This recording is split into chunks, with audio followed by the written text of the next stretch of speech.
Advertencia. La historia narrada a continuación está basada en hechos reales. Se recomienda discreción.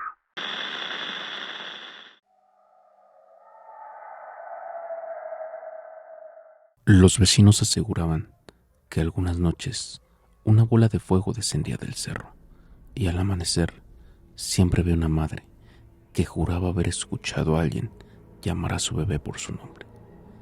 El llanto de mi hijo me despertó exactamente a las 2:47 de la madrugada. No fue un llanto fuerte, fue ese llanto corto, contenido, como cuando un bebé siente que algún extraño lo está cargando. Abrí los ojos de inmediato. La habitación estaba completamente oscura. La única luz entraba por una pequeña ventana de madera, desde donde alcanzaba a verse el cerro que estaba detrás de la comunidad. Mi hijo seguía llorando, pero había algo que hizo que el sueño se me desapareciera de golpe. La puerta de mi cuarto estaba abierta. Yo recordaba perfectamente haberla cerrado antes de dormir. Me incorporé. Sentí el aire frío recorrer todo mi cuerpo. No escuchaba grillos, tampoco perros. Era un silencio demasiado profundo. ¿Quién anda ahí?, pregunté, casi en un susurro. Nadie respondió. Tomé a mi hijo entre mis brazos para tranquilizarlo. Temblaba. No lloraba mirando hacia mí, lloraba viendo hacia la puerta, como si hubiera alguien parado justo afuera. Esperé varios segundos. Nada. Finalmente reuní el valor para caminar hacia la entrada. Miré hacia el patio. No había nadie, pero el portón de madera se balanceaba lentamente, como si alguien acabara de salir. En ese momento pensé que el viento la había abierto. Eso quise creer, pero jamás imaginé que aquella sería apenas la primera vez que alguien intentaría entrar por mi hijo. Mi nombre es Elena. Tenía 19 años cuando todo esto ocurrió. Vivía en una pequeña comunidad de Oaxaca, donde las casas todavía estaban separadas por terrenos amplios, árboles viejos y caminos de tierra que por las noches quedaban completamente vacíos. Mi esposo había cruzado la frontera unos meses antes para trabajar en Estados Unidos. La intención era ahorrar dinero para terminar de construir nuestra casita. Hablábamos cuando podíamos llamar. A veces pasaban 2 semanas sin saber de él. Mientras tanto yo me quedé sola con nuestro bebé, que apenas tenía 2 meses de nacido, y con mi suegra, quien vivía en una casita a unos 100 metros de la nuestra. Las noches eran lo más difícil, no por la oscuridad, sino por el silencio. Cuando uno vive solo, cualquier ruido parece más grande de lo que realmente es. El rechinar de una ventana, un perro ladrando a lo lejos, el techo acomodándose por el frío, todo parece tener una explicación hasta que deja de tenerla. En el pueblo existía una historia que yo siempre consideré una exageración. Decían que en el cerro aparecía una enorme bola de fuego. No caía del cielo, no era un incendio, simplemente surgía entre los árboles y comenzaba a desplazarse lentamente. Subía, bajaba, desaparecía, volvía a aparecer en otro punto.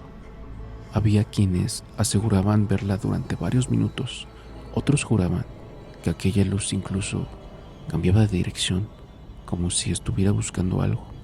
Los más viejos nunca la llamaban bola de fuego, siempre decían exactamente la misma frase: ya salió la bruja. Yo me reía, pensaba que seguramente alguien estaba viendo luces de alguna antena o confundían algún incendio en el monte. Nunca pregunté más, hasta que empecé a notar algo extraño.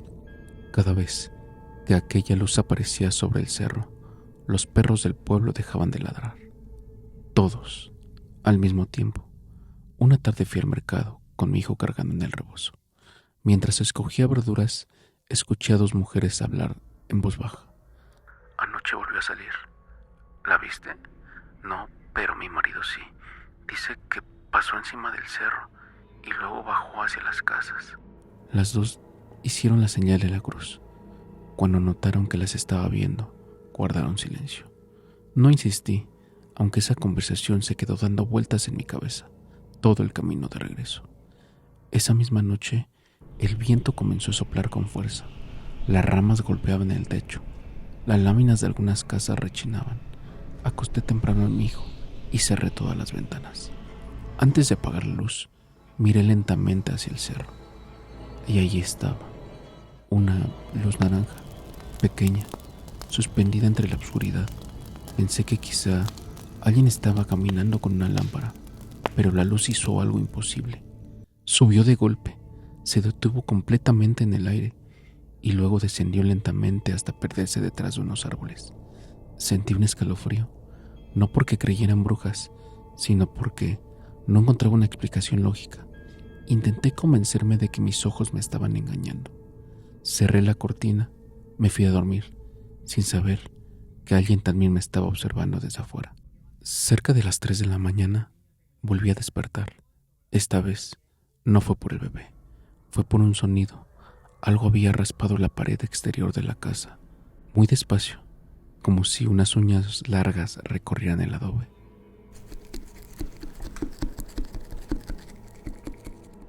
Contuve la respiración.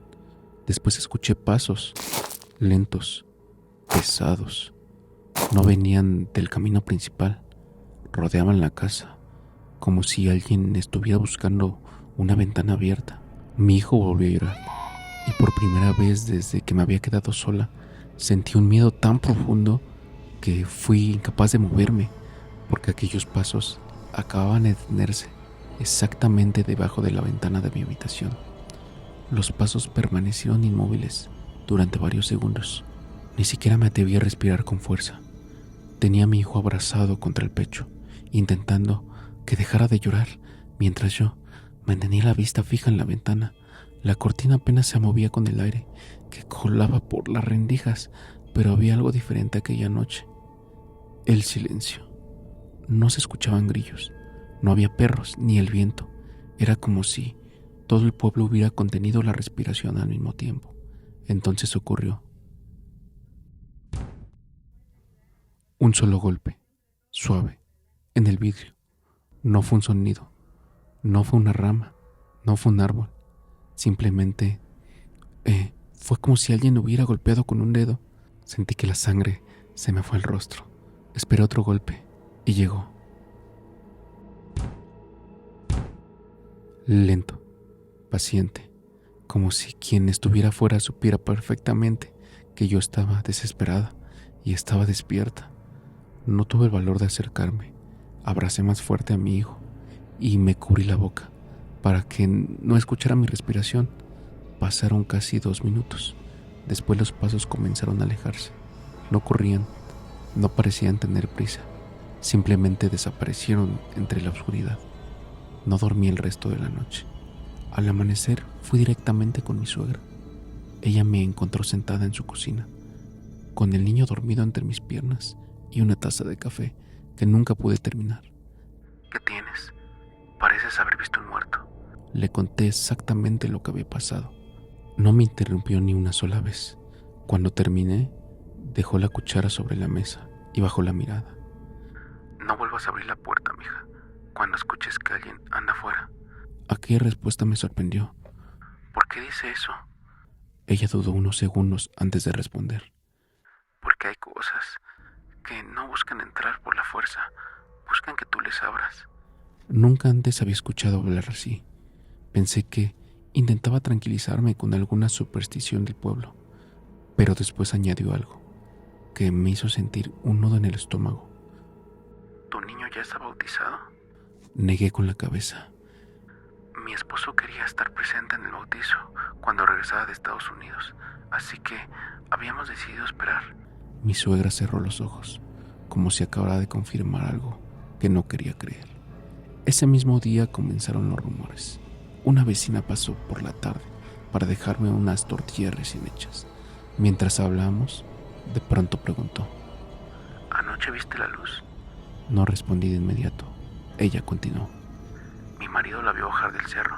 Dice que anduvo rondando las casas donde hay bebés recién nacidos. Intenté sonreír. Seguro, era alguien caminando. La mujer negó lentamente. Nadie camina flotando. Sentí un escalofrío. Antes de irse me tomó del brazo. Si esta noche escuchas que alguien dice tu nombre, por favor, mija, no contestes. Quise preguntarle por qué, pero ya se había marchado.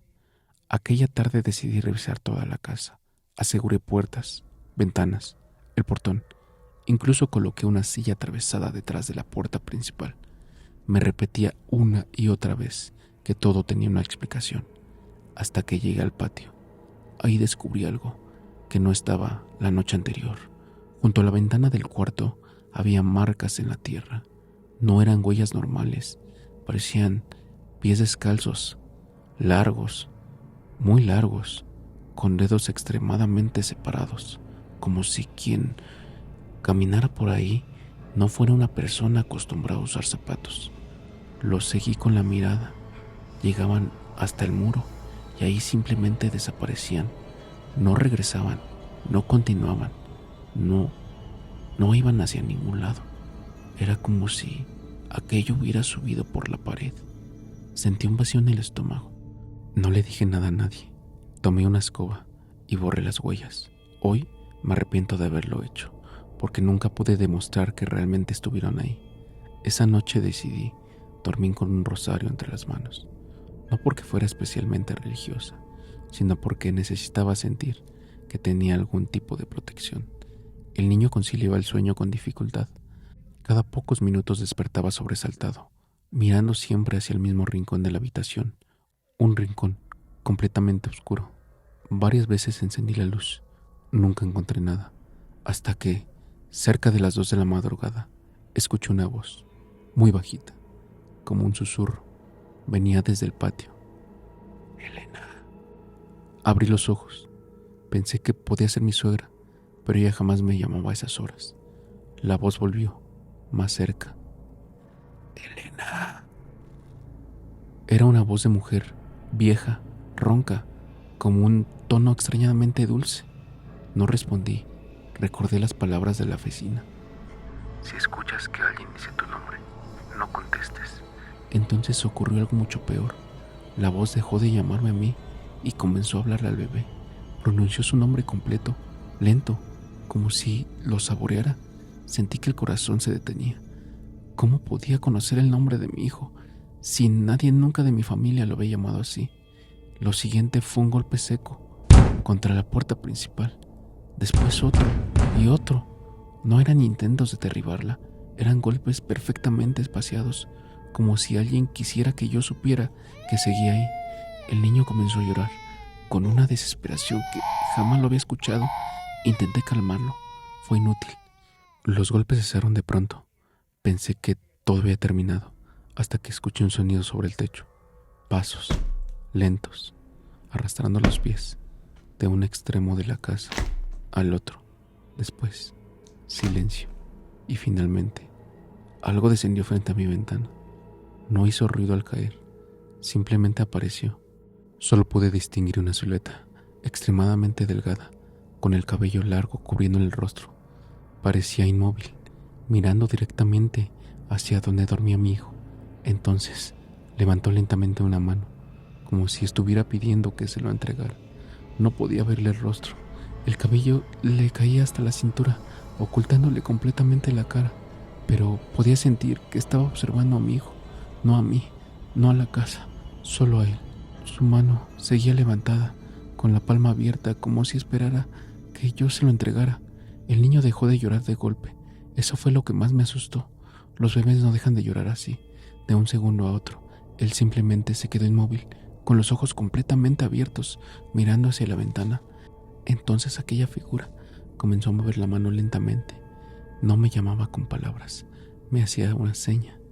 Acércate, acércate. Sentí un impulso extraño, como si una parte de mí obedeciera. Di un paso hacia la ventana, luego otro, hasta que recordé las palabras de mi suegra. Hay cosas que no buscan entrar por la fuerza, buscan que tú les abras. Retrocedí de inmediato, tomé el rosario que tenía en la cama y lo apreté con tanta fuerza que terminé clavándome la cruz en la palma de la mano. En ese instante, la figura inclinó la cabeza, muy despacio, como si entendiera que yo no iba a ceder, y desapareció, no corriendo, no caminando, Simplemente dejó de estar ahí. Apenas amaneció fui con mi suegra, sin siquiera cambiarme la ropa. Ella abrió la puerta antes de que le tocara. Parecía que llevaba horas esperándome. Cuando terminé de contarle todo, no dijo una sola palabra. Entró a su cuarto y regresó con una pequeña bolsita de tela. Dentro había un escapulario, unas ramas de romero y una medalla de San Benito, ya muy desgastada por los años. Esto era de tu abuelo, Me dijo mientras la guardaba en la cobija de mi hijo. No sé si sirva, pero nunca está de más tener fe cuando uno ya no encuentra una explicación lógica. Aquella misma tarde insistió en que fuéramos con don Julián, un anciano del pueblo que conocía todas las historias del cerro. Vivía solo, en una casa vieja de adobe, rodeada de árboles de tejocote. Cuando le conté lo ocurrido, permaneció en silencio varios minutos. Después preguntó algo que me dejaría helada. ¿Lo viste en forma de mujer o primero viste la bola de fuego? Sentí un escalofrío. Le respondí que primero lo había visto, aquella luz en el cerro. El anciano asintió lentamente. Entonces, no fue una casualidad. Se levantó con dificultad y señaló el cerro desde su ventana. Dicen los viejos que algunas brujas no nacen siendo brujas, aprenden ciertos trabajos prohibidos y con los años ya no pueden caminar como cualquier persona. Por eso viajan convertidos en fuego. Desde arriba buscan las casas donde los niños pequeños, sobre todo los que aún no han sido bautizados. Tragué saliva. ¿Pero para qué? Don Julián bajó la voz. Porque son más fáciles de llevar. Nadie dijo una sola palabra después de eso. Esa noche decidimos que mi suegra dormiría conmigo. Colocamos la cuna en medio del cuarto y dejamos una lámpara de petróleo encendida. Las horas pasaban lentamente. Las 11, las 12, la 1. Parecía que por primera vez en varios días nada iba a suceder, hasta que los perros comenzaron a ladrar, todos al mismo tiempo. Mi suegra se incorporó de inmediato. Ya viene. Su voz sonó completamente distinta. No era miedo, era resignación. Corrimos hacia la ventana. En la cima del cerro apareció una pequeña luz anaranjada, exactamente igual a la que había visto unos días antes, solo que esta vez no permaneció inmóvil. Comenzó a descender lentamente, atravesando los árboles, cada vez más cerca del pueblo. No parecía una llama movida por el viento, parecía que alguien la dirigía. Las luces de algunas casas comenzaron a encenderse. Varias personas salieron a sus patios. Nadie gritaba, nadie corría, solo observaban, como si aquello fuera algo que lamentablemente ya conocían. La esfera luminosa pasó por encima de los tejados. Durante unos segundos iluminó toda la calle, y entonces ocurrió algo que jamás olvidaré. La luz se detuvo exactamente sobre mi casa. El aire se volvió helado. La llama descendió lentamente hasta perderse detrás del techo. En ese mismo instante escuchamos un golpe seco en el patio. Mi suegra tomó al niño. Yo agarré un machete que mi esposo dejaba junto a la puerta, no porque creyera que pudiera servir de algo, sino porque necesitaba sentir que podía defender a mi hijo. Los pasos comenzaron otra vez. Ahora ya no rodeaban la casa, venían directamente desde la puerta principal. Un golpe, luego otro y otro más, hasta que todo quedó en silencio. Después, una voz, la misma voz ronca. Solo préstamelo un momento. Sentí que el cuerpo se me paralizaba. La voz continuó. Te lo voy a regresar. Mi suegra empezó a rezar en voz alta. Yo apenas podía respirar. Entonces escuchamos un chillido agudo proveniente del techo. Algo golpeó las láminas con violencia. Después, un estruendo, como si un cuerpo hubiera caído desde varios metros de altura. Corrimos al patio. No había nadie, solo un fuerte olor a humo, y en medio de la tierra húmeda, una marca circular completamente negra, como si algo extremadamente caliente hubiera tocado el suelo. Nunca encontramos una huella, nunca vimos hacia dónde se fue, solo esa quemadura. En la mañana siguiente, sin esperar el regreso de mi esposo, llevamos al niño a bautizar. El sacerdote aceptó de inmediato, al ver el estado en el que nos encontrábamos. Después de ese día, nunca volvimos a escuchar que alguien llamara a su nombre durante la madrugada. Nunca más golpearon la ventana, ni la puerta, pero la historia no terminó ahí. 2 semanas después regresó mi esposo. Una noche subimos al techo para revisar unas láminas dañadas por las lluvias. Mientras acomodábamos unas tablas, él encontró algo atorado en las tejas. Era un mechón de cabello, larguísimo, completamente blanco. No parecía que fuera de alguien de la familia. Lo quemamos esa misma tarde. Jamás hablamos del asunto otra vez. Han pasado más de 15 años. Mi hijo ya es un hombre. Nunca volvió a enfermar por las noches. Nunca recordó nada de lo ocurrido. Pero cada vez que visitamos el pueblo, antes de que anochezca, los vecinos siguen cerrando puertas y ventanas. Y cuando alguien señala una luz moviéndose sobre el cerro, nadie sale a verla. Porque en Oaxaca todavía hay personas que aseguran que esa bola de fuego no busca perderse entre los árboles.